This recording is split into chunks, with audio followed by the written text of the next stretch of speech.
Becky was a beauty from South Alabama. Her daddy had a heart like a 9-pound hammer. Think he even did a little time in the slammer.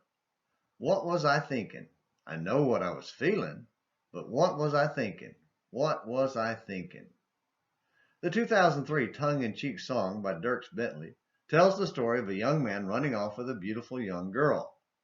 As he was being shot at by her daddy and chased by the law, he lamented his situation.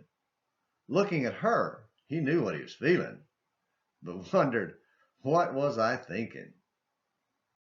The triumph of emotionalism over reason is a common event in life, going well beyond the relationships between boys and girls. It happens in family life, social life, politics, and religion. Most of the arguments asserting it's our Christian duty to engage in large-scale social work to help others, whether local or international, are driven by emotion and ignore the real-world consequences to others, including quite often the recipients of the so-called help. We assume our help will magically fix messy situations, despite ample evidence that real life doesn't work that way, and that our compassion, more often than not, just makes messy problems messier. Rather than stepping back to think through the situation and find a better approach, we press on and label anyone who opposes our square peg in a round hole option as unchristian, cruel, and heartless. We know what we were feeling, but what were we thinking? King Ahab was the poster boy for emotionalism, as his response to being called out by God was to pout and sulk and call God's prophets ugly names. But this morning's question is directed to King Jehoshaphat.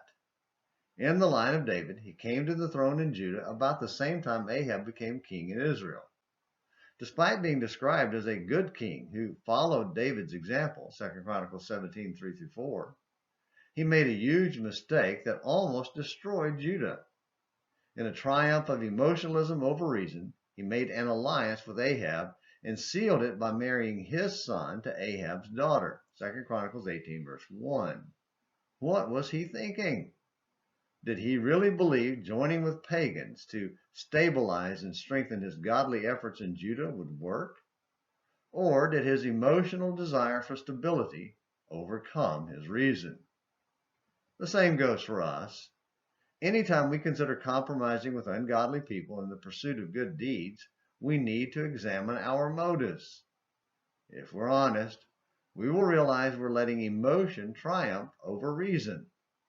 Then we must ask, what should we be thinking? And look to God's Word for the answer.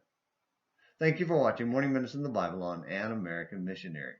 Until next time, this is James McClenney helping you have a great day.